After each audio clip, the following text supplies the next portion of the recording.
So I took this off and brought it home, so I'm sitting in my living room tonight watching bad television and scraping all of the silicone off. But here's what makes me think it's worth it. This part right here, you can kind of see the stains that make it look like water was seeping in and leaking under. So I'm really encouraged that rebedding this is actually the right thing that needs done to stop this from leaking. This is my little TV room. I sit in here and I watch Netflix and I work on my boat, bring the parts home.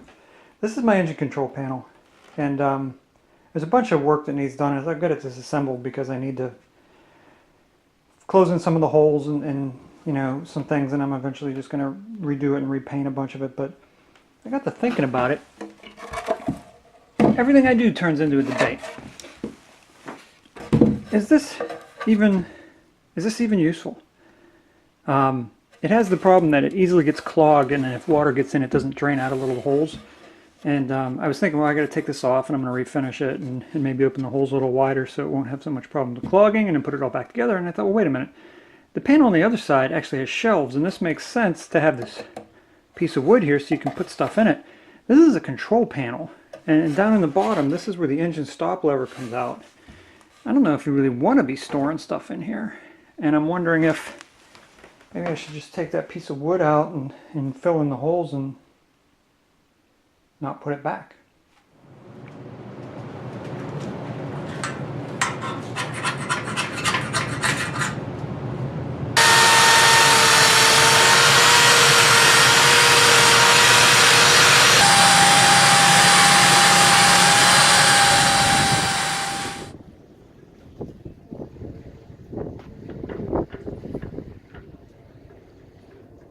So this is my first time ever working with fiberglass, and anytime you do something for the first time, you're going to make mistakes.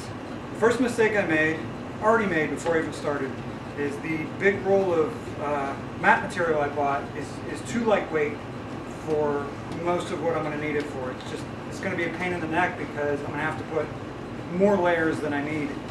So I ran out to a local hardware store and bought some heavier stuff, which of course then you get very little of it and you pay a lot more for it because, you know, you're paying for the convenience. So anybody out there who's doing fiberglass for the first time, the lesson to learn from my mistake is to actually seriously look at the types of fabric and make sure you're getting the correct one for what you're doing.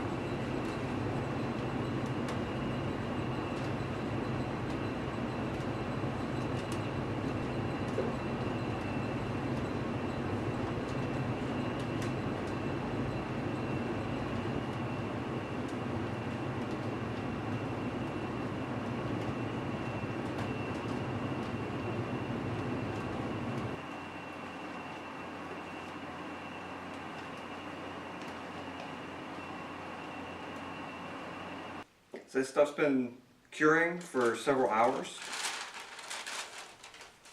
So let's see if it, I guess. So there you go. What people say about wax paper is true. Just peels right off.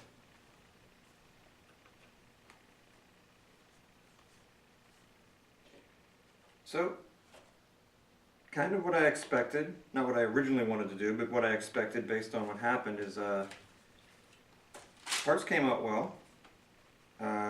The glass is a lot thinner than I would have liked, but I already talked about I got the wrong material, and that's why. So overall, I can't really complain.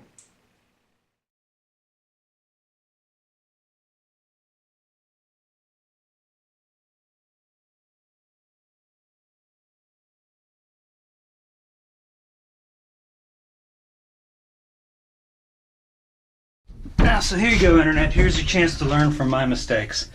So this is adhered, so it wasn't a complete loss, but it didn't go at all as planned.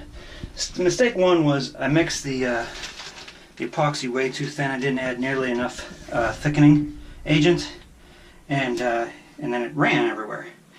And that mistake was compounded by when that started to happen. You can see I tried to use masking tape to stop the running which that didn't work anyway. As you can see, it still ran. And worse, now the masking tape is embedded in the epoxy. And so now I'm going to have to get in there with a grinding wheel or something to actually get it cleaned up. So this one went way better. The tape is not to prevent runs, it's just to hold the piece in place until the epoxy sets up.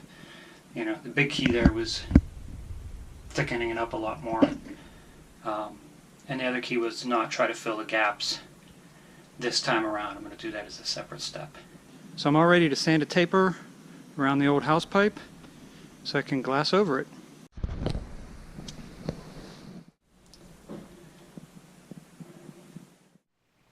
So I've been patching some holes in this engine control panel, and in both cases the fiberglass ended up being thicker than I expected it to be, which means I now have to spend a lot of time sanding it back down so that I can have it be even.